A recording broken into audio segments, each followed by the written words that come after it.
Alors j'ai créé Sidext officiellement en 2022. Donc c'est un assistant intelligent qui permet de prendre des notes automatiquement pendant toutes les réunions en présentiel, hybride. Et c'est des prises de notes ultra personnalisées pour chaque métier. Donc on comprend le métier de chacun et après on peut directement créer des comptes rendus complètement automatisés et sécurisés. Tu dirais que tu es dans un business tech ou humain? Sidext, c'est plus gros que toi. Qu'est-ce qui fait que toi, tu t'es lancé? T'es comment, toi, vis-à-vis de l'avenir aujourd'hui? Est-ce que tu doutes pas par moment? Il se passe quoi si un de tes collaborateurs, il se barre ou elle se barre pour monter une boîte? Comment t'as eu l'idée? Quoi la mission, en fait, à travers ça? Qui détient nos datas? C'est ça, un entrepreneur ou une entrepreneuse, quand on dit qu'il a la dalle? Les amis, avant de vous laisser entre les mains de notre nouvel invité, j'aimerais remercier notre partenaire du jour. C'est Enki, la solution de mobilier par abonnement qui révolutionne l'aménagement professionnel. Enki propose des solutions flexibles pour équiper vos bureaux, vos hôtels ou vos espaces commerciaux sans avoir à immobiliser votre trésorerie.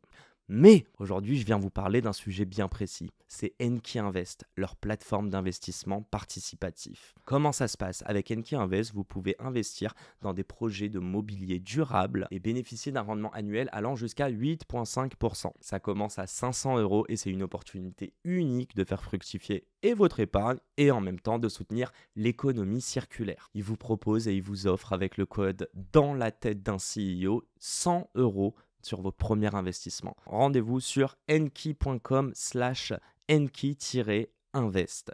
Enki, c'est E-N-K-Y, vous vous trompez pas. Bref, un grand merci à Enki de nous permettre de vous proposer cet épisode qui, je l'espère, vous inspirera à entreprendre et à miser sur vous.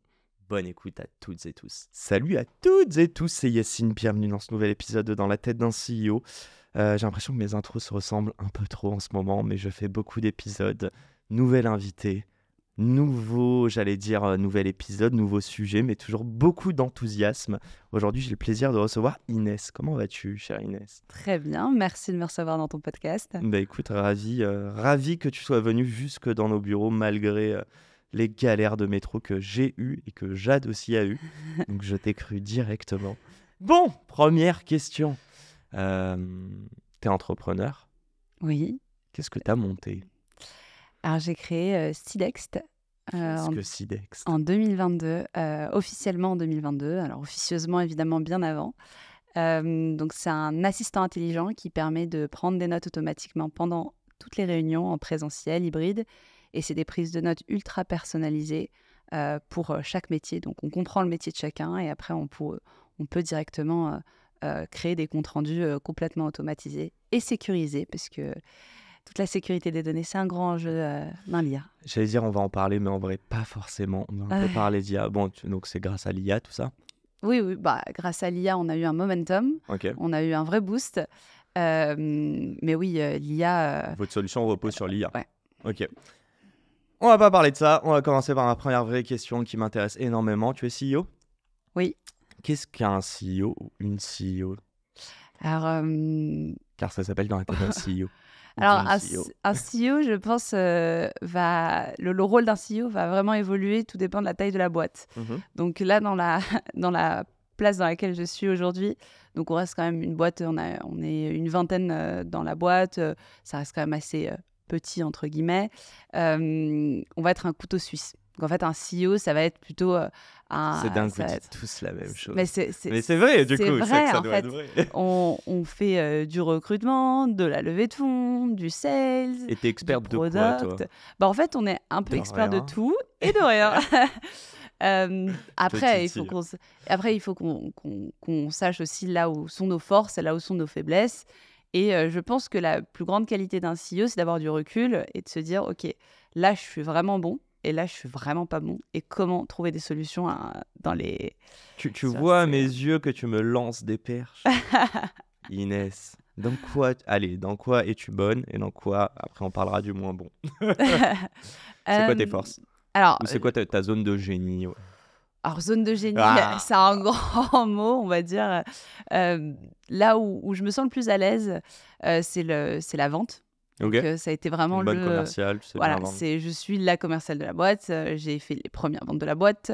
Je pense que je continuerai à faire de la vente tout au long de mon parcours Sidext. Okay. Aujourd'hui, je reste encore la directrice commerciale de ma boîte. Donc, vraiment, c'est pour moi, c'est vraiment mon pôle un petit peu préféré. Et Ouais. il y a le marketing et la communication aussi.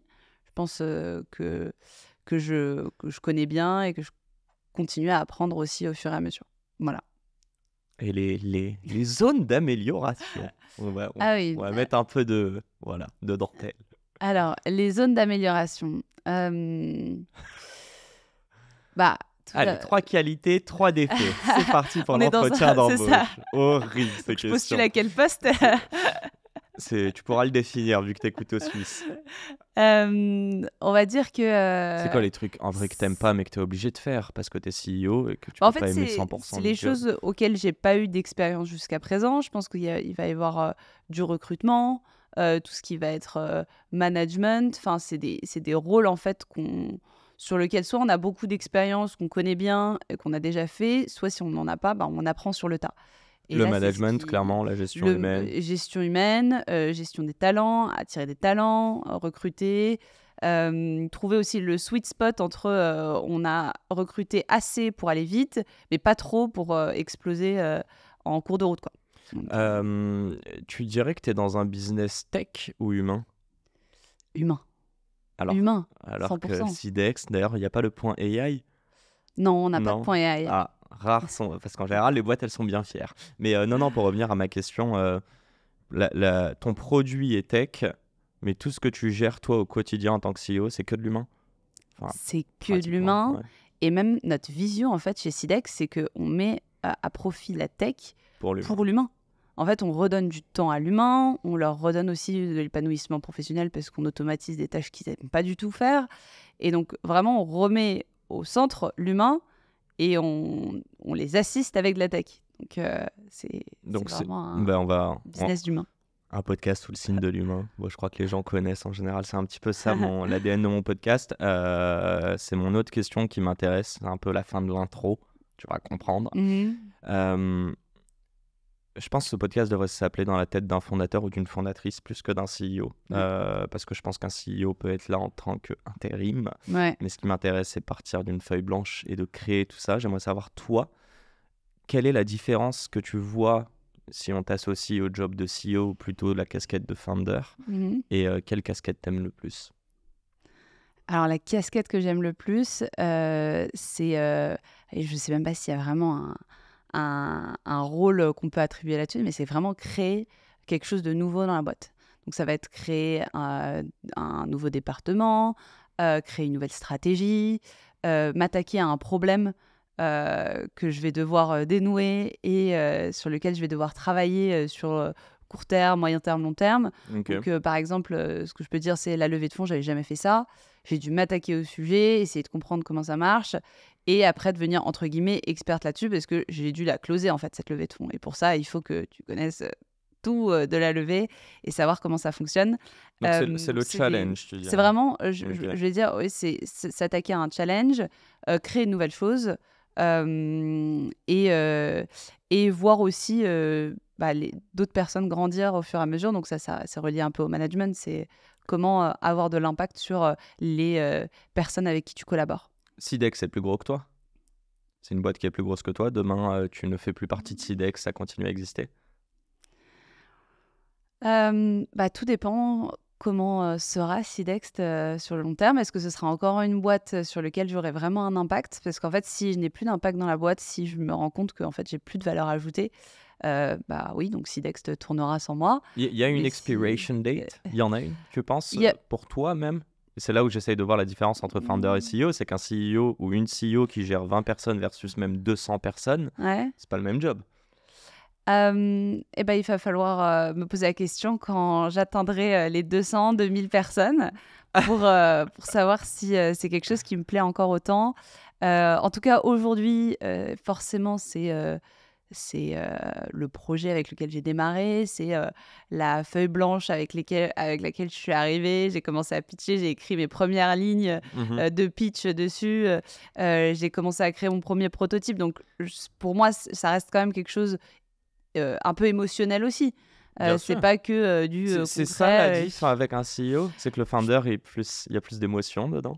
Je pense que oui, c'est plus émotionnel. Je pense qu'il y a aussi un côté où on a une attache particulière, on a créé aussi quelque chose du début, alors que le CEO peut arriver à n'importe quel moment de la société et va avoir un côté plutôt gestionnaire, là où un founder, au début, va avoir personne en fait à gérer et il va devoir créer quelque chose Donc sans appui. créateur ou créatrice, c'est founder pour toi. Et j'ai le sentiment que c'est cette casquette que t'aimes beaucoup, non? Oui, et je pense que cette casquette évolue au fur et à mesure. Donc, on va créer, alors au début, ça va être vraiment créer un produit dès le début. Ça va être recruter la première personne. Ça va être créer une stratégie, aller chercher des clients. Enfin, il y a vraiment un premier sujet. Et après, en fait, ça va évoluer au fur et à mesure. Et on va toujours avoir en tout cas aujourd'hui, j'ai encore ce sentiment de créer continuellement quelque chose. Et j'espère que ça s'arrêtera pas. Et je pense que peut-être que le jour où ça s'arrête, où je sens Mm. que on va rester plutôt sur quelque chose de très factuel, où bah, en gros il y a une strate long terme qui m'a été dictée par un board ou telle chose et que je dois juste faire ce qu'on me dit, bah là je me rends compte qu'en fait c'est plus la liberté que j'avais dès le départ, et que c'est plus un rôle, des cases à cocher. Oui, Voilà. presque de l'exécution, quoi. Et je vois très très bien, tu as besoin de porter ce projet. C'est ma dernière question un peu là-dessus. Je sais pas comment tu l'as dit, mais à un moment, tu as dit ma période SIDEX ou l'épisode SIDEX. Et en fait, moi, ce que j'entends dedans, c'est que ça a un début, mais ça a Mhm. aussi une fin. On a très bien compris que les victoires aujourd'hui n'ont aucune importance si tu n'as pas en visu tes premiers mois de galère, ces premières feuilles blanches, Mhm. ces protos. Euh, Attends, là, je suis en train de broder, là, et je me dis, merde, je perds ma question. Mhm. Non, ma question, elle va revenir. Est-ce que il y a une date d'expiration et est-ce que tu te sens entrepreneur, genre en mode Mhm. Sidex, c'est mon premier bébé, mais t'en auras plein d'autres, tu vois? Tu vois ce que je veux dire? Est-ce qu'il y a trop d'émotions attachées à ça ou est-ce que Ouais. dans ta vie, tu te dis, je suis entrepreneur et je pourrais monter plein d'autres projets? Putain, question bien farfelue, mais on va y arriver. Non, mais je pense que c'est clair. Enfin, en tout cas, les fondateurs que je croise autour de moi ont ce même état d'esprit de, en gros, nous, ce qu'on aime, c'est monter des boîtes, donc ce sera jamais la dernière. On va toujours avoir des idées. Moi, j'ai des idées tous les jours, hein, Ok. même de nouvelles boîtes, hein, où je me dis, ah, mais ce serait génial. Je vois quelque chose et je tourne directement la chose en un business plan où je me dis, mais ça, Tu ce serait cherches les génial. problèmes En aujourd'hui. fait, c'est ça, on cherche les problèmes au quotidien autour de nous et on se dit, mais comment on peut résoudre? Comment on peut arriver à monter un business là-dessus? On va faire des comparatifs là où il n'y en a pas. Enfin, on va vraiment voir autour de nous euh, tout un, tout un volet très founder-oriented où on va se dire, bon, bah, ça, on peut monter une boîte qui va avoir un ROI de temps, avoir un impact sur telle personne, Ça te on va passionne? changer ça. Bah, en fait, c'est même pas que ça me passionne, c'est que depuis toujours, j'ai toujours vu les choses de cette manière-là où je voulais créer quelque chose. Je pars en voyage, je vois un truc, je me dis, mais c'est dingue, en fait, on pourrait faire ça de telle manière, ce serait encore mieux, on pourrait l'optimiser de telle manière. Enfin, c'est constant et c'est plus fort que moi de pouvoir le faire. Donc, je pense, alors à date aujourd'hui, je suis full focus Sidext, mais c'est sûr que On salue tes investisseurs. tout, Et tes board members.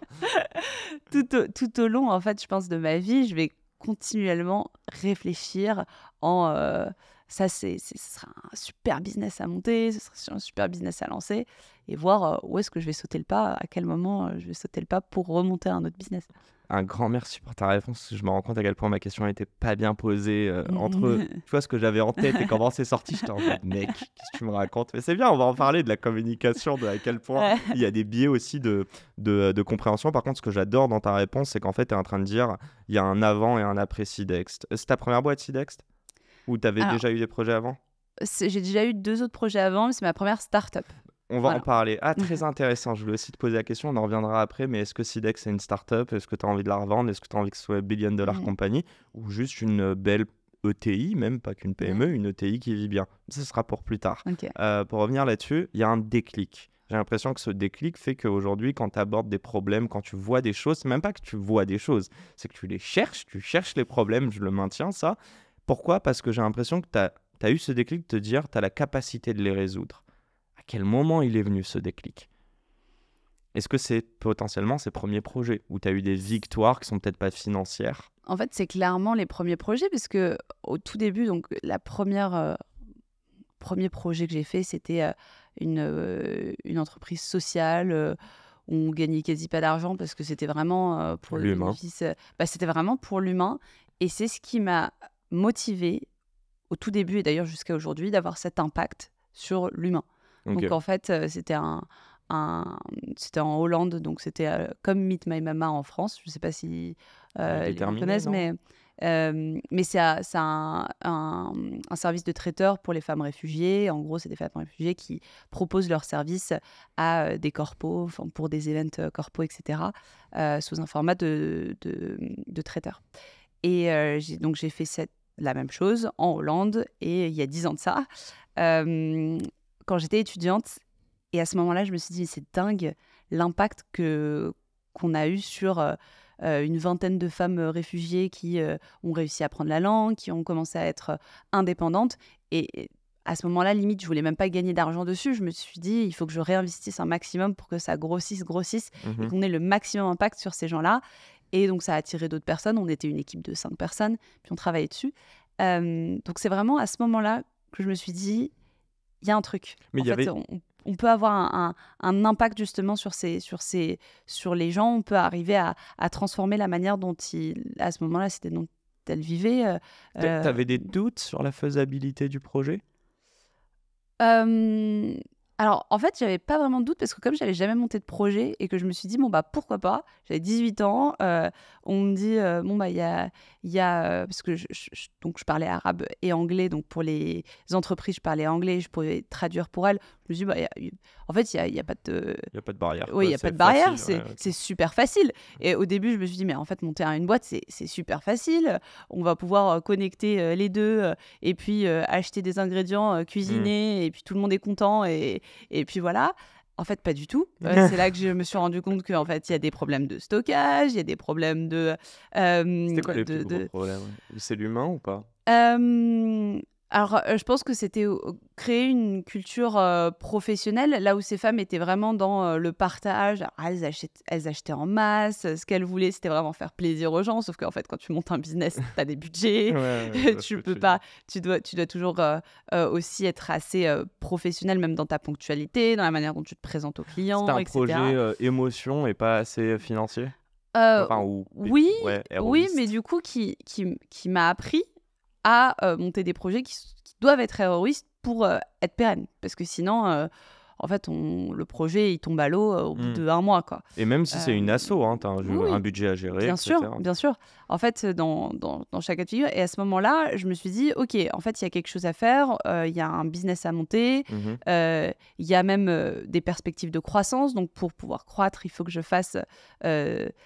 faut que je fasse en sorte que les finances fonctionnent bien, qu'on recrute les bonnes personnes autour de nous pour faire de la com, pour aller chercher les bonnes boîtes, pour mettre en avant aussi ces femmes-là, pour qu'elles puissent apprendre la langue, parce que ce qu'il faut, c'est que si elles puissent communiquer avec les personnes en face. Et c'était un challenge, mais un challenge qui m'a appris justement que une boîte, c'est pas super facile, parce qu'on a trouvé une super idée, qu'on la garde pour nous parce qu'on veut que personne nous la pique. Et c'est vraiment, pour moi, c'est vraiment, même en amont de monter une boîte, c'est de se dire, OK, j'ai une idée, mais il y a eu probablement 10 000 personnes qui ont eu la même idée. Tout ce qui va vraiment jouer, ça va être la qualité d'exécution et la manière dont on va justement gérer ces problèmes, être challengé au quotidien, et puis surmonter ça. Ça fait écho avec un podcast que j'ai fait avec, un autre invité récemment, et on en était venu à se dire que la naïveté était quand même un très bon moteur pour se lancer dans l'entrepreneuriat. Et je veux savoir par rapport à ce que tu me dis, qu'est-ce qui fait que toi tu t'es lancé à cette époque-là à 18 ans et que les 10 000 autres personnes qui ont eu cette idée l'ont pas fait? Je pense que c'est tout à fait vrai. La naïveté, c'est ce qui fait qu'on peut créer des miracles, parce qu'en fait, on n'a pas de barrière émotionnelle. On ne va pas anticiper des problèmes qu'on devrait anticiper. Et je pense que si je savais aujourd'hui toutes les galères par lesquelles je suis passée pour arriver là où j'en Il suis n'y chez aurait pas eu Sidex, Sidex. Ouais. je me serais posé en 10 questions avant de Ouais. démarrer Sidex. Là où au début, je me suis dit, ah bah, monter une boîte dans la tech, c'est trop facile en fait. Il faut une bonne idée, il faut 2-3 concours et puis après, on signe des clients comme ça. Hein. Tout le monde va vouloir avoir mon produit. Et en fait, c'est pas du tout comme ça que ça marche. Mais je suis très contente d'avoir démarré un petit peu sur ce côté un peu naïf. À Jeu l'époque. presque, non? C'était un jeu? Oui. Ouais, c'était un petit kiff. Je voulais savoir, tu pourras nous parler de cette deuxième boîte. Je suis assez, enfin, ou ce deuxième projet, en tout cas avant que tu montes Sidext. Euh, Juste à ce moment-là, t'es scolaire, toi, ou pas? T'as 18 ans, t'es une bonne élève. C'est comment tu vois la vie, enfin, c'est une question déjà, et comment tu vois le côté de ces fins des études qui arrive, enfin, probablement dans 5 ans, Mm. et début de la vie pro. Est-ce que c'était un choix pour toi qui était anxiogène, ou à l'inverse, est-ce que tu t'es dit, qu'est-ce que tu cherchais? À être riche, à avoir un impact Ouais. sociétal, c'est quoi?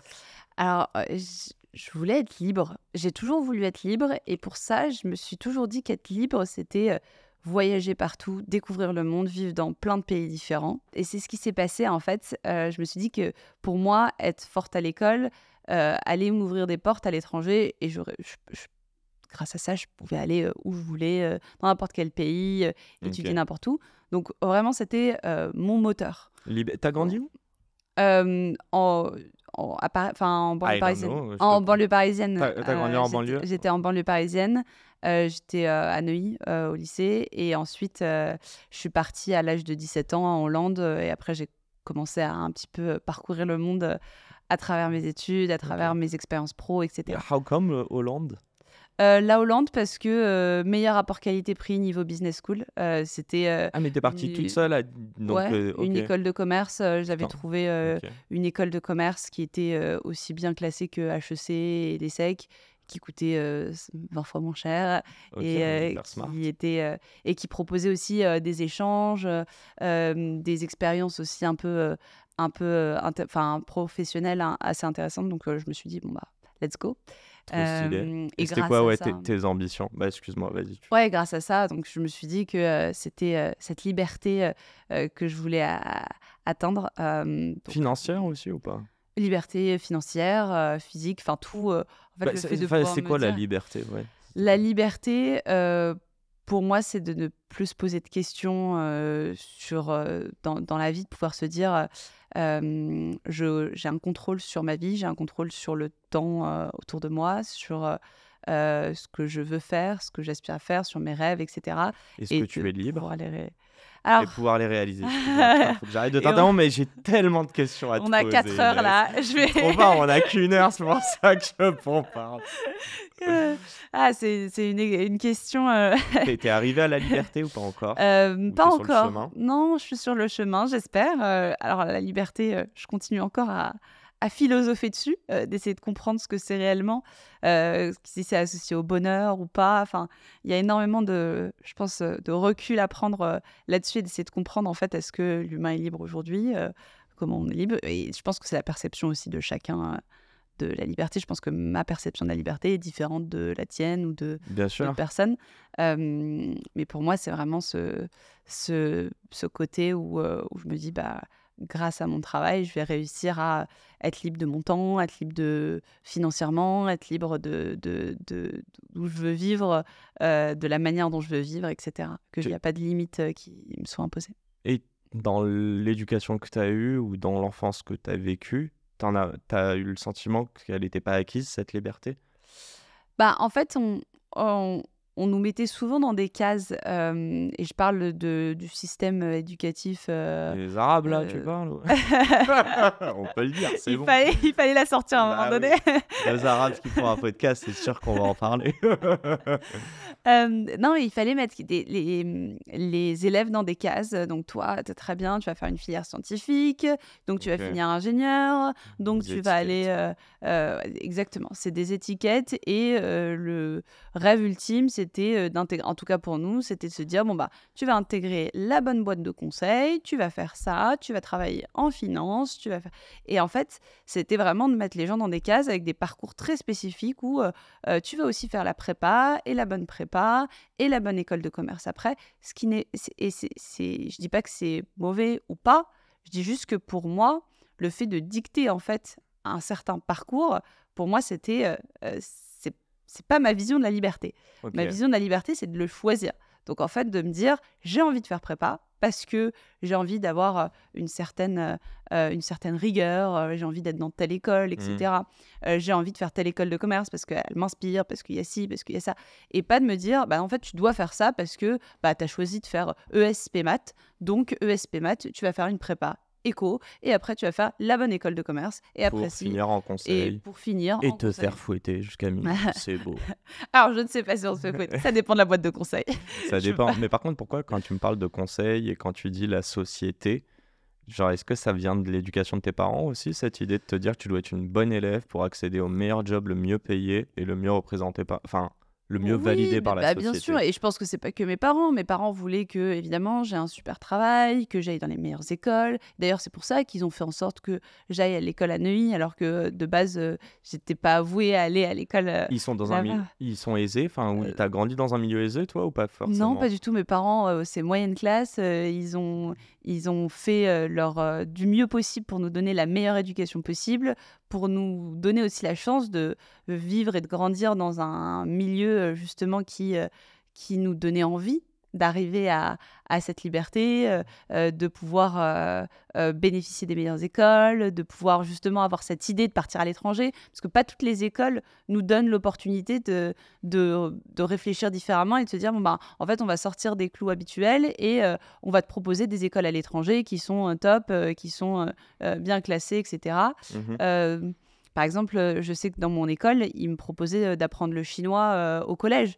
C'est génial, en fait, de proposer à des enfants d'apprendre d'autres langues. T'as appris le chinois au Du collège? coup, j'ai appris le Ok. chinois pendant J'aurais 6 adoré que tu ans. me dises, bah non, j'avais la flemme. Non, mais j'ai appris pendant 6 ans et c'est grâce à ça après que je suis partie en Asie. Donc Ok. c'est génial parce que en fait, Ça te met un pied à l'étrier, ça plante ils une te graine, permettent, quoi. c'est ça. Et donc je suis tellement reconnaissante que mes parents aient pensé à me donner cette éducation, à me donner cette opportunité justement d'avoir un- une chance de faire ce que je fais aujourd'hui, quoi. Je veux te poser une dernière question, mais je me permets de poser ces questions parce que bah, je suis fils d'immigrés, quoi. Donc mes parents sont arrivés en France et je me rends compte aujourd'hui, du haut de mes petits 30 ans, Mhm. l'impact de l'éducation que j'ai eue et l'impact de la société aussi auprès d'eux. Ils m'ont éduqué et puis surtout ils sont arrivés en France en se disant, on n'est pas, bah, déjà ils n'étaient pas français, on va commencer par ça, mais même toi, mon fils, tu ne grandiras pas comme un autre français.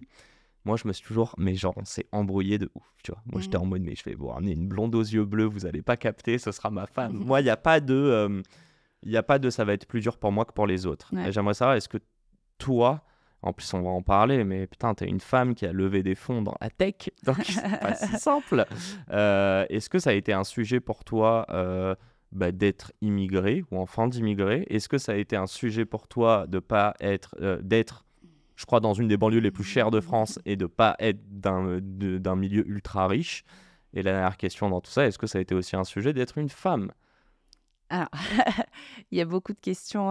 Il y a Trois beaucoup de raisons questions. qui pourraient donner, non mais trois raisons pour moi enfin, trois éléments que plein de personnes pourraient prendre comme raison pour pas se lancer ou pour pas prendre leur vie en main en se disant c'est voué à l'échec. Et en face de moi, j'ai pas l'impression que ce soit le cas. Donc c'est ça que Alors, j'essaie de si c'est comprendre. une question, par exemple, de genre, je ne vois pas en quoi le genre pourrait faire que je ne monte pas ma boîte. Je me lève pas le matin en disant, je suis une femme. Euh, Aucune question de genre je ne vais pour pas toi. du Ok. tout, je ne vais pas du tout réussir à surmonter ces challenges aujourd'hui. J'aurais bien aimé être un homme, jamais de la vie. Je me pose cette question et je pense que très peu de femmes se posent cette question. Moi, je pense que c'est vraiment une question de rôle modèle, de ce qu'on peut voir en fait de manière médiatisée. Donc, on voit des Sam Altman qui sont à la tête d'OpenAI, on voit des Elon Musk qui sont adulés. Enfin, on voit des rôles modèles à l'américaine qui sont très masculins. Donc forcément, ça pousse à un entrepreneuriat très masculin. Et à côté, forcément, on va avoir des métiers, on va voir beaucoup plus de femmes, donc par exemple dans la mode, etc. Et donc ça crée un stéréotype. Mais c'est vraiment, c'est le fait de voir régulièrement des rôles modèles qui sont d'un certain stéréotype qu'on crée Donc, on crée le stéréotype. qu'on Ok. crée tout ça. Donc c'est Mais un cercle donc toi, vicieux. femme, jamais une question, jamais un sujet, jamais même dans l'éducation, rien du tout quoi là-dessus. Alors, dans l'éducation, je pense que c'est plus un sentiment personnel, hein, le côté d'être immigré, etc. On ne sait pas en fait où est notre vraie identité parce que mes deux parents sont tunisiens, ils sont arrivés en France, ils ont commencé dès le début à faire des jobs qui n'étaient pas très, je pense, pas très... Reconnu pas même. très reconnus Ouais. au début et ils ont monté, gravi les échelons de la manière comment dire, la plus extraordinaire possible. Enfin, pour moi, à mes yeux, ils ont réussi leurs objectifs de donner la meilleure vie possible pour leur famille et pour eux. Et ils ont atteint cet objectif. Maintenant, pour moi, justement, ils sont vraiment l'exemple de... En fait, il n'y a pas de stéréotype. Quand on veut, on peut, on va y arriver. Et c'est justement avec cette volonté et cette niaque que j'ai grandi, où j'ai vu mon père justement gravir les différentes étapes de l'entrepreneuriat, parce qu'il était aussi entrepreneur, donc où il a monté des boîtes. Il y a eu des choses qui ont réussi, des choses qui ont moins bien réussi. Et le fait d'avoir vraiment cette résilience, c'est ce qui fait qu'aujourd'hui, je me dis qu'il n'y a pas de limite, hein. En fait, on peut aller vraiment au-delà de tout. Et pareil pour ma mère quand elle est arrivée.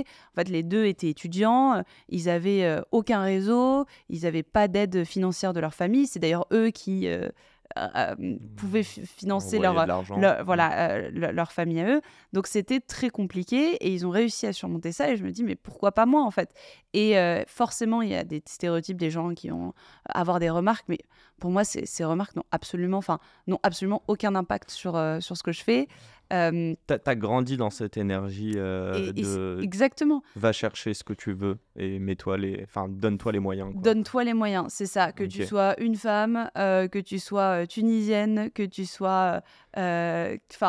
n'importe quelle case que tu coches ou pas, tu peux y arriver et c'est juste tes rêves qui vont te limiter. Donc, n'aie pas de limite dans tes rêves et tes objectifs de vie. J'allais dire, et ça reste visiblement ce que disent les parents, mais plus que ce que disent les parents, je crois qu'en tant qu'enfant, ce qu'on fait, c'est du mimétisme. J'ai l'impression que tu as bu cette énergie, et Ouais. cette niaque et cette force de travail. J'ai cette question qui m'intéresse énormément. Je pars du principe que toute l'éducation va influencer notre Ouais. vision et ce qu'on va faire. Est-ce que tu te dis que parce que tes parents ont réussi en ayant 10 fois moins de chance que toi aujourd'hui, tu te dois de réussir pour eux? T'es responsable en gros? Alors, je le mettrai pas de cette manière-là. Je le tournerai pas comme ça. Je dirais pas que je me dois le réussir et je suis responsable de ça. Je le fais plutôt parce que justement, ça m'a motivée de réussir. Ça m'a donné envie d'y arriver. Et je ressens pas ça comme un devoir, mais plutôt comme un objectif à atteindre, comme une motivation supplémentaire et de me dire, en fait, j'ai toutes les cartes en main, j'ai juste qu'à y foncer et, réussir, quoi. Enfin, il Il n'y a n'y pas a de... aucun risque? Non, il n'y a aucun risque. Quel est le risque? Qu'est-ce qui Bah, arriverait de le pire aujourd'hui? le pire, je te dirais 99% de la population, te planter. Et alors? En- Vas-y, dis-moi. Mais Et non, mais alors, et qu'est-ce qui se alors, passe si tu te plantes? aux États-Unis, la plupart des entrepreneurs les plus successful se sont plantés 10 fois ou 15 fois. C'est limite un succès de se planter, parce que en gros, ils se disent, bon, bah génial, en fait, ça veut dire que tu as appris plein de choses, ça veut dire que justement, tu as acquis une expérience de dingue. Moi, aujourd'hui, il n'y a rien qui m'arrête dans justement cette lancée-là. Et même si c'est, entre guillemets, la peur de se planter, c'est pas une peur pour moi. Au contraire, j'ai appris tellement de choses. J'ai acquis un réseau énorme, j'ai une expérience de dingue. J'ai que 27 ans. Enfin, il y a un moment, toute la vie est devant moi et il n'y a plus qu'à y aller, quoi. Bon, je crois que j'ai secoué un peu Iné. Et tu sais que j'adore une chose, parce que moi, je suis un stressé, un peu anxieux. Et tu as dit 3 fois le mot, mais j'ai peur, en fait. Et je me rends compte que je suis en train de te refléter mes peurs. Et toi, tu es en mode, mais reste tranquille, vire-moi tes peurs. Moi, je suis en mode good vibe. Je suis en mode full envie et tout. Non, la réalité, c'est que c'est aussi des messages à moi-même d'il y a quelques années où je pense que je suis. Bah tiens, je vais te poser cette question. Moi, je pense que je suis de plus en plus serein sur l'avenir, même si je ne sais pas de quoi il est fait. Ouais. Alors qu'avant, il fallait que j'ai toujours 3 coups d'avance. T'es comment, toi, vis-à-vis de l'avenir aujourd'hui? Bah, je suis pareil que toi, en fait. Je me dis que everything is gonna be okay. Vraiment, tout Ok. roule. Il y aura... Enfin, je ne vois pas ce qui pourrait arriver de Catastrophe, Sidex catastrophe. ferme demain pour X raisons, problème de tech, on t'a Bah, volé de l'argent dans les caisses, blablabla. J'ai l'impression que quoi qu'il, faudra le digérer, mais tu remontes une boîte, quoi. mais non, mais ça reste pour moi un challenge et j'ai tellement de challenges au quotidien que ce sera un problème à surmonter. Et, euh, et en tout cas, quoi qu'il arrive, j'aurai tout donné. J'aurais, en fait, c'est vraiment faire de son mieux. C'est ça le plus important C'est pour ce toi. qui est le plus important. C'est, je sais que avec ma propre conscience, j'ai donné le meilleur de moi-même. J'ai foncé, j'aurais pas pu faire mieux. Et puis après, adviendra ce qui adviendra. Et ce dont je n'ai pas de contrôle, donc là on revient sur la liberté, mais ce dont je n'ai pas de contrôle dans la vie, bah malheureusement, j'ai pas de contrôle et je peux rien y faire. Mais je l'accepte. Mais je l'accepte. Mais par contre, j'ai tout fait pour arriver à mon but. Ok. Maintenant, s'il y a d'autres choses, d'autres facteurs qui arrivent et qui sont pas du tout de mon ressort, et que c'est pas dû à ma capacité, au moi ou peu importe, bah c'est que voilà, c'est que je pouvais rien y faire. Et pour autant, et on va rebasculer bien sur Sidex, mais avec tout ça, je suis sûr que tu as des ambitions démesurées. Et c'est drôle parce qu'encore une fois, plus tu as d'ambition, plus tu as de choses presque à perdre, où tu te dis on m'attend au tournant, ou putain, si j'arrive pas à faire 100% mais que 99, je verrai le verre à moitié vide. Salut Yacine. C'est quoi ton ambition avec Sidex? Et en vrai de toi à moi, est-ce que tu doutes pas par moment? Alors, il y a tout le temps des doutes où on se dit, mais en fait, j'ai jamais fait ça avant. Est-ce que ce que je fais est bien ou pas? Ok. Donc là, on n'est pas Quand que j'ai... sur l'envie, Ah non, mais c'est je pas vais que tout sur l'envie. défoncer. Évidemment, évidemment que je me pose des questions au quotidien où je me dis, mais est-ce que j'ai pris la bonne décision? Est-ce que, tout bêtement, quand j'ai commencé à vendre Sidex, je me dis, mais est-ce que mon pitch, il est bien? Est-ce que j'adresse les bons interlocuteurs? Mais en fait, le doute s'estompe au fur et à mesure quand on fait. J'allais dire, tu Donc, doutes, mais tu fais quand en même. fait, tu vas fais chercher des et tu as victoires. tes réponses. Hmm. Parce que du coup, si je doute de mon pitch, bah, je vais pitcher et je vois qu'en fait, ça prend ou ça prend pas. Et si ça prend pas, bon, bah, allez, je barre et je recommence et je vais revoir quelqu'un. Pareil quand je fais du cold call.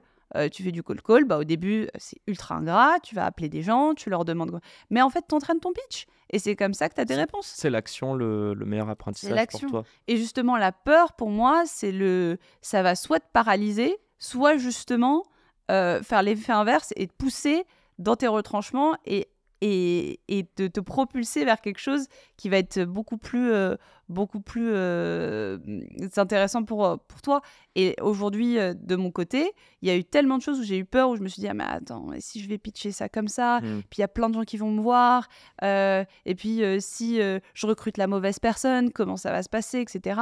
Mais en fait, bah, c'est un problème pour plus tard. Quand ça arrive, ça arrive.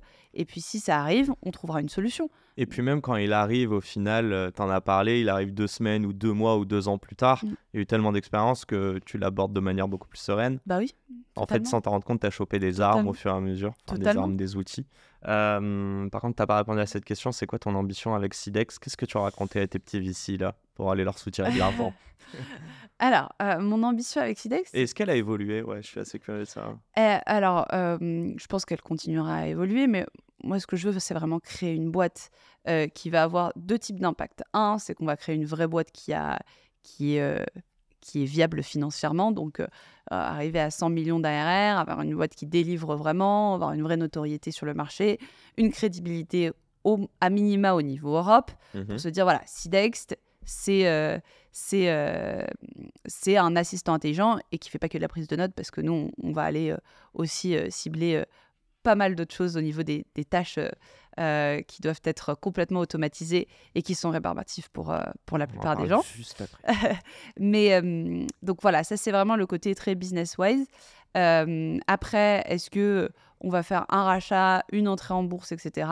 Moi, tant que la boîte est viable financièrement, qu'on atteint une rentabilité, qu'on croit, qu'on continue de croître de manière exponentielle, pour moi, c'est quelque chose, ça restera un problème pour plus tard.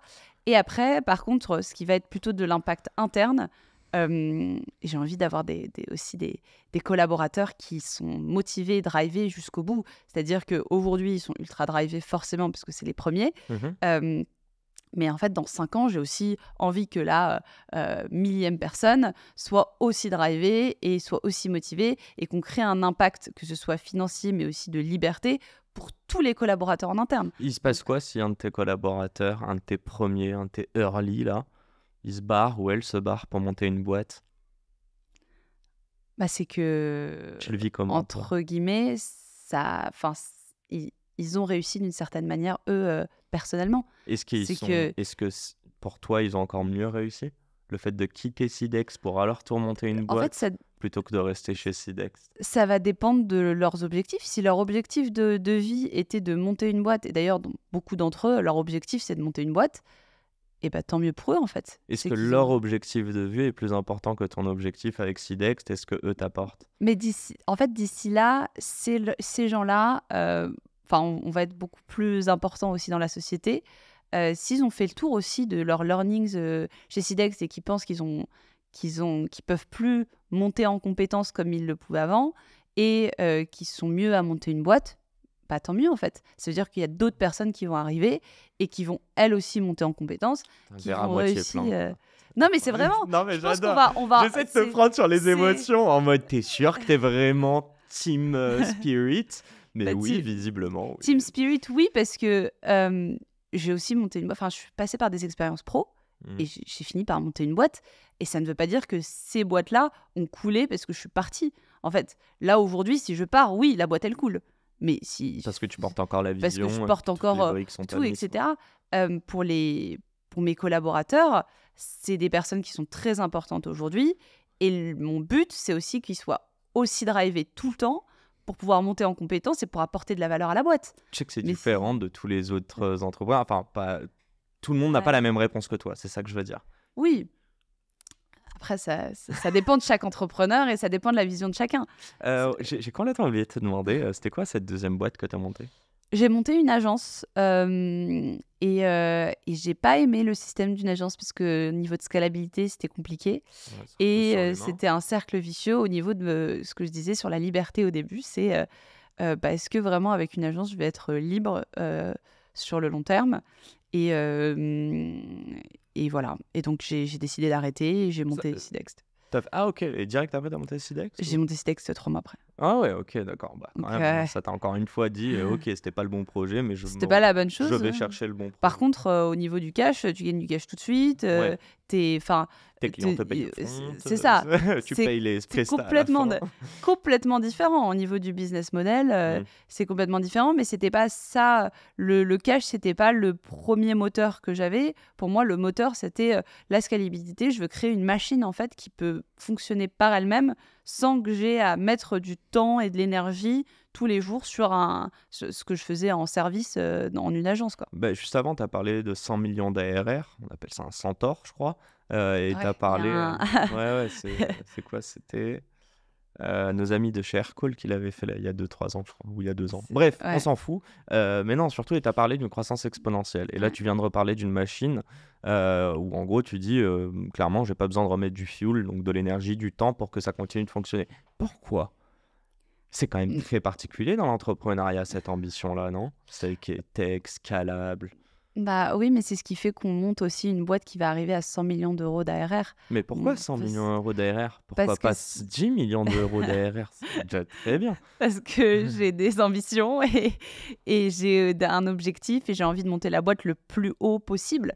Il Pourquoi? y a des entrepreneurs qui montent des boîtes qui font 1 milliard d'euros d'ARR. I know, mais c'est vraiment la question que je te pose. On a Parce- posé la même question à Anthony Bourbon. Je regardais un reel l'autre jour Ou c'est Pénélope Boeuf aussi que j'ai reçu dans mon podcast qui lui dit mais attends c'est bon t'es assez riche pourquoi toujours plus? Et bref il répondait bah non parce que c'est le fruit du travail. Mais toi je te pose cette question si ça en plus c'est pas de la richesse, j'ai l'impression que c'est pas financé, c'est C'est pas, l'impact. c'est vraiment l'impact que tu vas avoir. Ça veut dire que tu vas réussir à avoir un impact sur encore plus de monde, sur encore plus de boîtes. Nous, Et notre il disait vision, ça c'est aussi c'est Anthony. de... Bah, c'est vrai, Non on mais c'est vrai. transforme le quotidien de chacun aujourd'hui professionnellement parlant. On change leurs habitudes, etc. C'est incroyable de voir une boîte qui est en train de se transformer grâce à Sidext. Et demain, j'ai pas envie d'en transformer 10, 100. J'ai envie d'en transformer euh, de manière illimitée. Enfin, c'est un sentiment que je peux pas expliquer, en fait. Donc c'est un échec si Et tu fais pas 100 millions d'ARR? non, j'ai jamais dit que c'était un échec. Ouais, c'est un objectif. J'ai dit que c'était un objectif. Voilà. Mais si t'atteins pas un objectif, c'est que c'est un échec. C'est pas un échec. Ah là là, Inès. Non, mais c'est pas un échec. Je peux pas dire que c'est un échec. Pour moi, labelliser les choses comme des échecs et des fatalités. Non, mais tu le vois de trouve manière ça- péjorative. Mais moi, ce que je veux dire, c'est que c'est quand même un objectif que tu portes en toi, qui a un côté où tu dis je veux pas mettre de pression, et qui a un autre où tu te dis et que tu comprends. Moi, c'est ce que je veux te Ouais. faire toucher du doigt, c'est que tes ambitions sont quand même très élevées. Bah, il le faut. Mais Il faut pourquoi qu'on il ait- le faut? Bah, il le faut parce que l'ambition, en fait, si on atteint la limite de l'ambition très tôt, très rapidement, après, qu'est-ce qui va nous driver? T'as peur de ça? T'as peur de plus D'arriver- avoir de driver? Ah, j'ai pas peur de ça, mais je sais qu'un jour ça va arriver. Et le jour où ça va arriver, c'est que à la fin, enfin, Sidex, ce sera peut-être plus le projet pour moi à ce moment-là. Est-ce que t'as des choses à te prouver? Ah, comme tout le monde, je pense. Ouais, mais Tout le monde a vraiment à envie, travers la conversation qu'on est en train d'avoir sur les ambitions de Sidext. Est-ce que tu dois te prouver que tu peux arriver à 100 millions d'ARR comme il y a 2 ans, tu voulais te Ouais. prouver que tu pouvais lever de l'argent? Je pense que oui. Je pense qu'il y a toujours une question de se remettre en question et de se dire est-ce que je peux y arriver? Est-ce que je peux arriver à ça?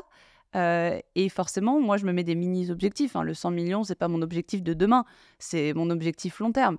Mais je me mets des mini-objectifs et je me dis allez, est-ce que tu vas y arriver? Et en fait, on s'auto-challenge. Et pour moi, c'est comme ça que je grandis d'une certaine manière. Donc, bien sûr que j'ai des choses à me prouver. Il faut que enfin, je me dis à moi-même il faut que tu y arrives. C'est ça un entrepreneur ou une entrepreneuse quand on dit qu'il a la dalle? C'est ça que tu dirais ou pas? C'est qu'il y Ouais, a quelque peut-être que chose la qui dalle, est c'est encore plus... la résilience, le fait de pouvoir persévérer, peu importe. Mais c'est Euh, aussi de trouver un moteur qui est plus fort que Oui. l'argent, plus fort que... C'est un truc qui... C'est un moteur émotionnel. En fait, si Ouais. c'est juste financier, si c'est juste, ok, je veux gagner 1 million, en fait, t'atteins tes 1 million et puis après, c'est fini. Hmm. Mais en fait, le côté, c'est pas qu'un côté financier. Ceux qui vont te donner un chiffre, en fait, ils vont pas vraiment te donner un chiffre. Ce qu'ils veulent, c'est justement avoir un côté Bien beaucoup sûr. plus de se dire, en fait, moi, je veux être riche. C'est Et il y aura... démesuré. Et c'est démesuré. Hmm. Quand ils atteignent 1 million, bah, en fait, ils disent non, mais moi, c'est pas 1 million, en fait, c'est 10 millions. Et en fait, Bien c'est 100 sûr. millions. Et en Même fait, avant de l'atteindre, il y a ça. 1 million. Dès qu'ils C'est- savent que c'est jouable. Ah, C'est ça. Ah, c'est intéressant ça. Ouais. Est-ce que te fixer un objectif qui est trop facilement atteignable, ça te drive pas? Bah Est-ce que oui, tu parce fais que- des objectifs, parfois tu dis c'est big, et quand tu le fais, tu es en mode c'est tout? Et limite, c'est décevant. Tu vois ce que je veux dire? Bah, évidemment que si c'est trop facile et que je sais que c'est trop facile et je sais que je vais y arriver, pour moi, c'est pas un objectif. Pour moi, c'est plus une to-do où je dois cocher la case. Ok, Pour moi, un objectif, il y a quand même un peu de challenge. ok. On est aussi dans une compétition un petit peu, Non, faut mais se le bien dire. sûr. Et je parle pas d'une compétition type les concurrents de la boîte, c'est une compétition envers soi-même de se dire, De en te gros, challenger. je me challenge, est-ce que je peux y arriver? Est-ce que je peux réussir à atteindre ça? Est-ce que je peux réussir à contourner le problème? De quelle manière je vais contourner le problème? Je pense qu'il y a vraiment cette dynamique-là, plus que de se dire, bon, voilà cet objectif, je sais que je vais l'atteindre dans 2 semaines. Et une fois que je l'atteins dans 2 semaines, je me remets un objectif que je sais que je vais encore atteindre dans 2 semaines. Ouais, je vois Parce ce que tu ça, veux dire. pour moi, c'est pas moteur, c'est pas ce qui me fait me réveiller le matin et me dire ah je vais tout je vais y arriver aujourd'hui quoi. Je vais tout déchirer, c'est ça que tu voulais dire. Mais je le sens, je sens que c'est les bons matins quand tu te réveilles comme ça. Revenons à nos moutons. Sidex, j'aimerais comprendre dans la value prop. Bah, en fait, même avant ça, j'allais dire encore une fois l'humain, j'allais dire merci, tu nous proposes de l'IA qui nous fait gagner du temps et qui va pas nous remplacer, ça fait plaisir. Mhm. Non, je rigole. Je lui ai parlé de la communication, je lui ai parlé du fait que enfin, je trouve ça tellement intéressant, même la prise de notes. J'ai des images de moi, tu sais, vraiment au collège, on Ouais. commence à dire maintenant, on dicte plus, tu sais, c'est toi qui. Moi, j'étais en PLS, hein. J'étais en mode, mais comment on va faire? J'ai pas appris à faire ça. Je me revois regarder les sous-titres, tu sais, Star Wars à l'ancienne, j'arrivais même pas à tout lire au début. Donc, vraiment, un grand merci, même si j'utilise pas la solution. Mais j'aimerais comprendre une chose, c'est comment tu as eu l'idée. Et c'est quoi la mission en fait à travers ça? Si tu veux nous parler aussi des prochains produits que vous allez lancer ou des prochains pains que vous allez attaquer. Déjà, on va bientôt résoudre ce problème-là du fait que tu n'utilises pas la solution. Bah, écoute, Tu non, vas la tester et mais tu je vas fais nous dire très ce que peu t'en de penses. réu, mais si tu Sur tes savais. podcasts. Mais tu vois bien que mes podcasts c'est full impro. Mais tu sais que c'est intéressant, c'est parce que c'est full impro que je n'ai aucun filet que je suis obligé d'avoir une attention très soutenue avec toi de A à Z. Parce que si je suis Ouais. sur mes notes, et c'est ce qui fait que j'oublie des questions par moment, mais si je suis sur mes notes, je vais pas t'écouter. Ouais. Voilà, je suis très honnête, hein, tu vois. Eh ben, Bon, vas-y Inès, raconte. Alors, donc tout ce qui est... on parle du pain, du coup, de... Ouais, le pain, la phase d'idéation, Ouais. et en fait, et je vais aller plus loin, pourquoi c'est ça où tu t'es dit Ouais. it's going to be 100 millions ARR company. Bah, c'est parce que surtout, j'ai travaillé dans le milieu de l'IA quand j'étais en scale-up en 2017-2018. Chez qui? Et j'étais en Asie dans une scale-up entre l'IoT, le BTP. Enfin bref, on faisait de l'analyse IoT dans le prédictive. BTP avec l'IA. On faisait, ok.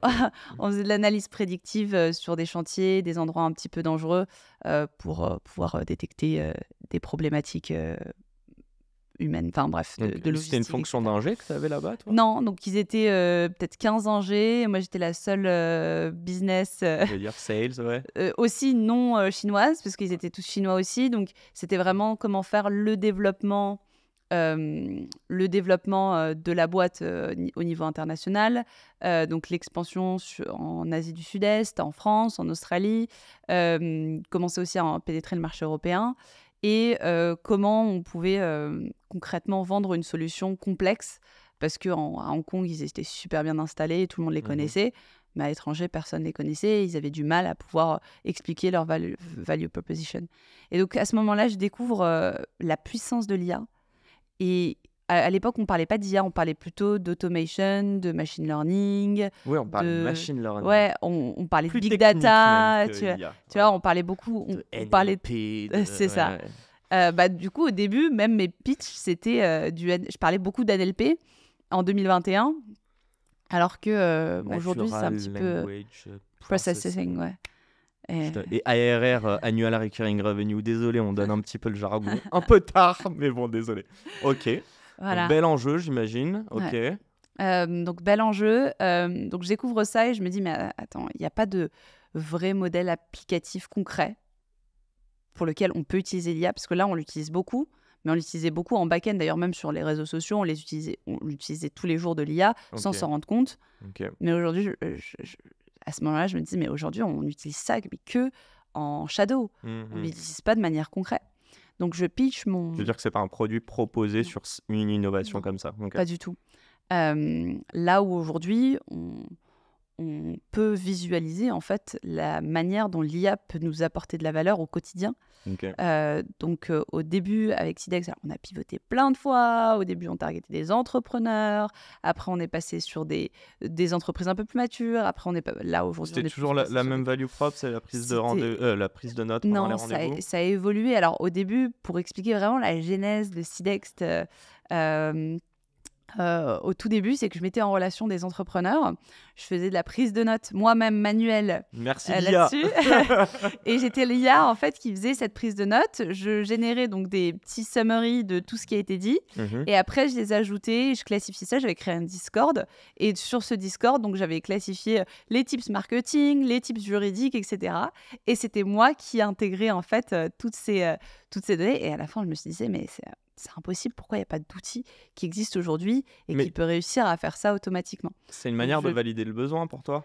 Eh ben pour moi, c'était une manière claire de valider le besoin parce qu'en fait, tout le monde en avait besoin. Tout le monde Mm. avait besoin de ces tips. Quand je parlais autour de moi de ce que je faisais, les gens me disaient, mais t'imagines, dans mon quotidien, si j'avais ça, Folie, quoi. ce serait génial. Et donc, je pitch cette idée à quelques concours. Donc, il y avait d'abord des concours Salesforce, SAP, Google. Et en fait, à chaque fois, c'était génial idée, business model nul. Donc, on va retravailler le business model ensemble. Mais le concept Le est problème et la incroyable. solution. Et Ok. si tu sais comment arriver à le créer, parce qu'à l'époque, il n'y avait pas encore ChatGPT, donc c'était encore un petit peu flou. Mais si tu sais comment on peut mettre ça en place, bah let's go en fait. Mm. Et c'est pour ça qu'à chaque fois, quand je gagnais ces concours, ils m'aidaient, ils me donnaient un prêt financier, ils me donnaient des bureaux, j'avais de l'aide de leurs ingés, etc. pour démarrer et construire le produit. Ok, trop cool. Donc c'est vraiment comme ça que ça a démarré. Donc j'ai pivoté plein de fois. Et après, je suis arrivée vraiment sur le vrai produit qu'on a créé, donc en début 2000, enfin plutôt milieu 2022, Ok. on va dire, parce qu'il y a eu toute la phase d'idéation avant, milieu 2022, pendant un an, où c'était un an et demi de R&D pur, Donc, et que donc, du product. c'est Enfin, ça. Ok. Valider aussi, donc faire des tests, etc. Valider, L'IA, juste comprendre, la personne qui gère la tech, tu as dû rembaucher quelqu'un ou tu l'as externalisé au j'ai début? externalisé. Au début, je voulais Donc on vraiment peut trouver lever un des freelance. fonds sans avoir Alors le après, c'était PhD. après, c'était internalisé. Pendant la levée de Ok. fonds, c'était internalisé. Ok, d'accord. Non, mais Mais, intéressant. mais au tout début, moi, ce que je voulais, c'est juste, je voulais avoir un produit qui fonctionne. Mm. Je sais que j'étais un peu la sales de la boîte. J'avais appris à coder pendant la période où j'étais en scale-up. Donc, j'avais fait la base de la base et j'avais On avoir balance un ça comme ça. prototype. Non, mais c'est rien d'extraordinaire. C'était vraiment le Non, mais meuf, basique. tout le monde sait pas coder. Arrête. Mais quand je monte une boîte dans la tech, ça donne un petit peu plus de crédibilité aussi à Ah la, bah, va voir à le la nombre de boîte. CEO qui ont fait une école de commerce, qui gèrent des boîtes d'IA et qui savent pas coder. J'en suis sûr qu'il y en a plein. Mais bref, En tout cas, passons. j'avais fait le proto et juste la base pour essayer de comprendre s'il y avait un intérêt. C'est pour ça que je pitchais dans ces concours où je me disais, bon, bah, en fait, on peut le faire. Aujourd'hui, je n'ai pas les capacités de le faire. Je peux juste créer ça. Je suis l'IA derrière qui peut aussi valider le besoin. Mais par contre, je cherchais Inès justement artificielle. C'est exactement ça. Et après, j'ai cherché donc 2 freelances qui m'ont aidé à développer le prototype. Et en fait, un des 2 freelances a fini par devenir après CTO de la boîte, etc. Et à Trop cool. intégrer au fur et à mesure le projet, alors qu'au tout début, il voulait juste être freelance en fait. Il cherchait même pas il voulait même pas être CTO d'une boîte ou quoi que ce Et soit. on Il revient voulait avec juste, la naïveté, non? Oui, c'est ça. Et tu es C'est- rentré, tu lui as montré un produit, il a Voilà. bossé dessus. Et C'est puis. ça. Mais c'est drôle parce que quand j'entends les 50 pivots que tu as fait, enfin je dis 50, mais j'ai l'impression qu'il y en a eu tellement. Tu sais, quand on parle d'un pivot dans la startup, d'ailleurs, on aime bien dire ouais, on pivote et tout, genre comme si c'était un big deal. En fait, pour toi, c'était quoi? C'était juste, t'étais tout le temps en itération, t'essayais de C'est ça. voir quand est-ce que ça mord. C'est ça. Et le jour où ça a mordu, c'est le jour où tu as incubé la boîte, où tu as créé la boîte à proprement dit, parce que tu as dit qu'il y a eu toute cette phase Oh, d'idéation j'ai en créé amont. la boîte officiellement en 2022 quand j'ai gagné les concours. J'ai Ok. intégré Station F à ce moment-là, du coup. Tu as gagné quoi comme concours? Salesforce, c'était le premier concours que j'avais gagné où j'ai eu Pas mal. donc un prix financier, etc. Mais c'est ce qui a aussi, ça peut aider d'autres entrepreneurs. J'ai commencé avec 0. Donc il fallait que je trouve de l'argent quelque part. Et pour moi, les concours. C'est combien que étaient, tu gagnes là-dessus? on avait plein de concours différents. Je pense en tout et pour tout, au tout début de Sidext, entre la bourse French Tech, les concours, etc. J'ai fait aussi une toute petite levée en business angel parce que j'ai trouvé des business angels qui ont voulu m'accompagner à ce moment-là Trop cool. et qui faisaient pas partie de mon. Enfin, c'est pas ma famille, c'est pas mes parents qui m'ont donné de l'argent, c'est vraiment des BA qui ont cru très très très tôt en Sidext parce que ils m'ont vu passer sur des concours, des choses, etc. Et en tout et pour tout, je pense qu'on a eu pour 200 000 euros de gagner au début de la boîte. J'allais Ce dire qui est de énorme. j'allais dire de l'argent gratuit et c'est même pas vrai. Parce qu'en fait, même si tu gagnes pas, bah, tu as participé à un pitch, tu es exposé avec la marque Salesforce qui va communiquer dessus sur LinkedIn, etc. C'est ton premier terrain de jeu, j'imagine, LinkedIn. Je voulais juste revenir sur une chose qui est sur la communication. Mhm. En quoi on est très mauvais, les humains, là-dessus, tu vois, sur la prise de notes, la compréhension, tout ça. Notre attention même. J'entends des choses du genre, quand on fait une réunion, apparemment, tu retiens que 30% d'une conversation. Alors, sur Pas la beaucoup.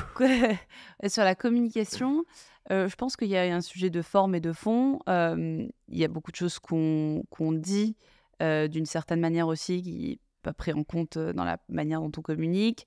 Il y a tout le jargon, les acronymes, un peu ce que tu disais tout à l'heure, où tu parlais d'ARR, comme si tout le monde allait comprendre ce que c'est un ARR. Et pareil pour moi, il y a plein de fois où je mets des mots en franglais en me disant « Ah bah tout le monde va comprendre ce que je dis », alors que pas du tout.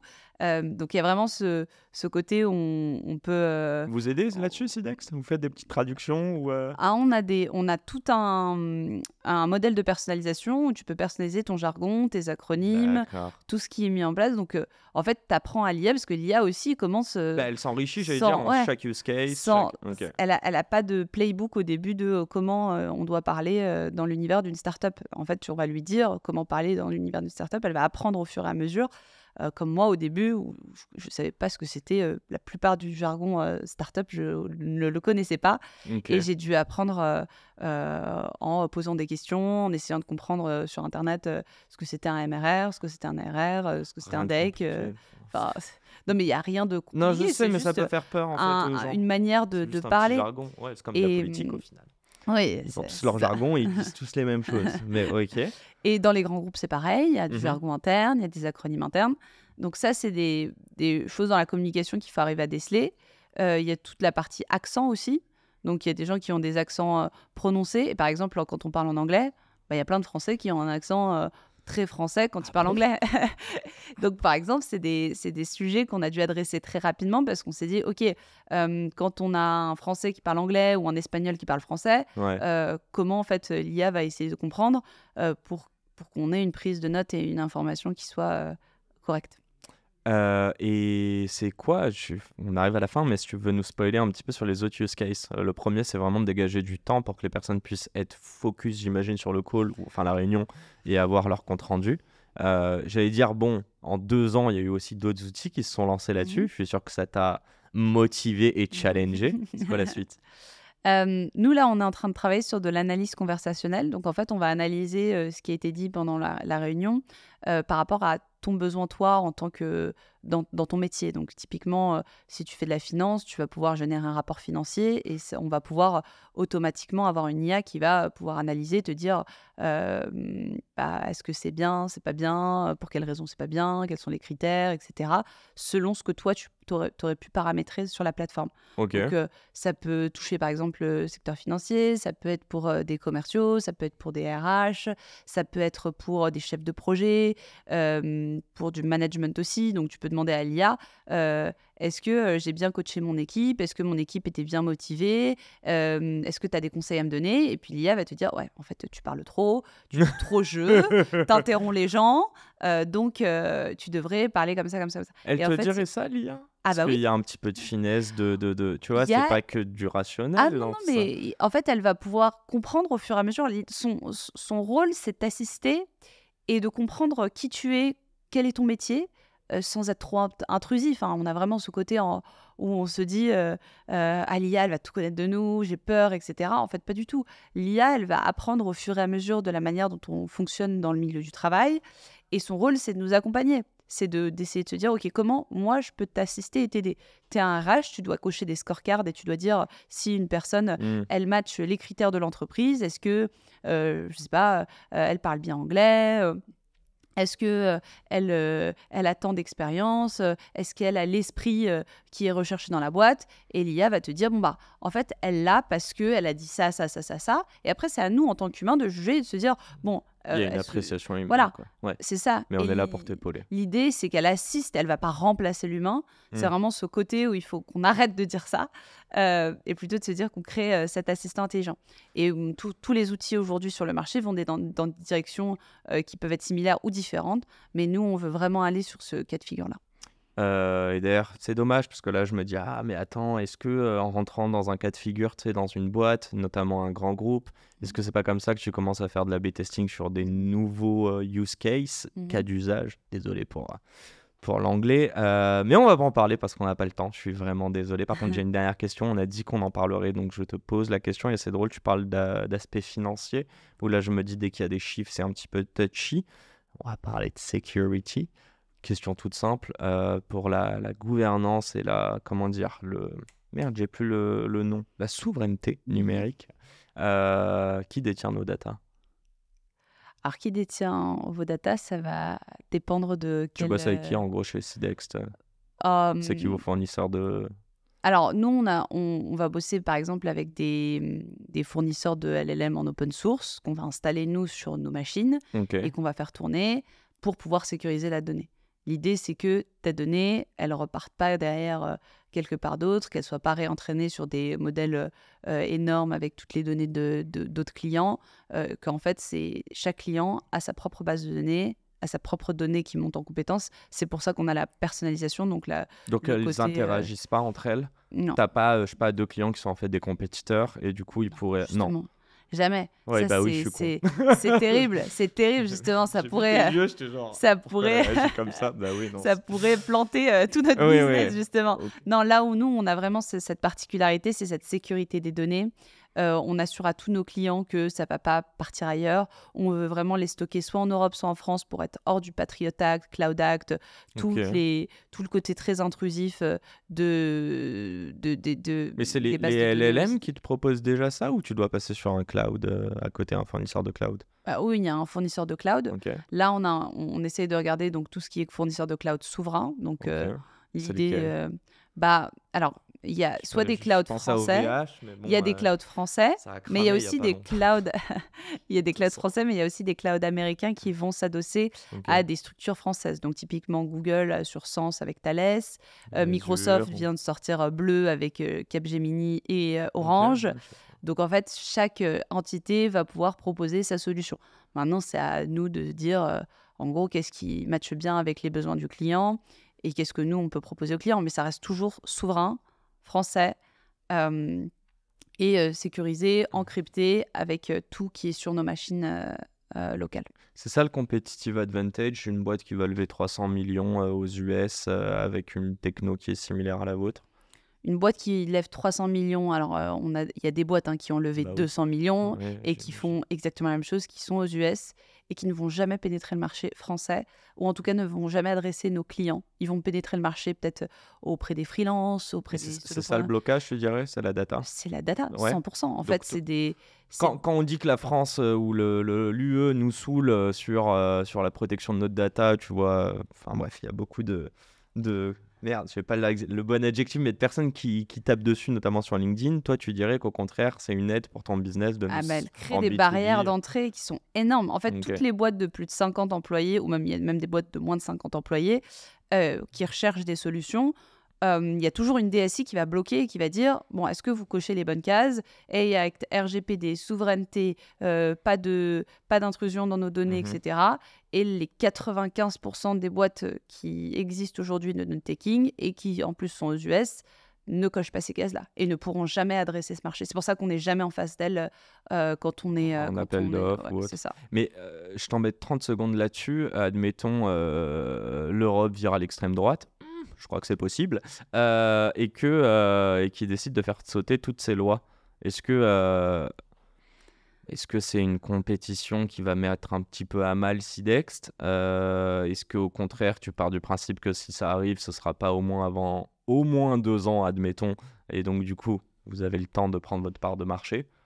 Alors, il y a deux choses. Déjà, ce ne sera pas fait du jour au lendemain, Bien si c'est sûr, fait. bien sûr. Et si c'est fait aussi, ça doit être en accord avec les grands groupes existants, parce que les grands groupes aujourd'hui, ils n'ont pas envie d'avoir leurs données qui est, ou- c'est- qui est regardée constamment par les gouvernements, par un parti politique s'il en a envie, par Ok, ci, par donc ça. la souveraineté, on est aussi convaincu d'un point de vue Ah, B2B qu'on garde Bah, nos la data. souveraineté Ok. des données, bien sûr, les corporates, ils vont jamais se dire, bah oui, en fait, c'est OK, on change les lois et puis on va avoir accès à toutes nos données sans problème, alors que c'est des données ultra sensibles et des données internes. Putain, mais j'adorerais avoir les deux sons de cloche, tu vois, d'un grand groupe, même un LVMH en France, versus, tu vois, tu prends...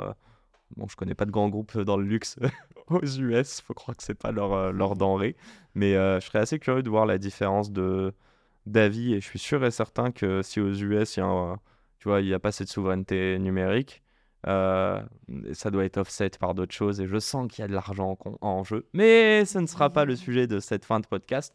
Ce podcast va terminer avec mes petites questions du tac au tac, et là c'est juste une question pour l'ego, mais as-tu pris du plaisir, Inès?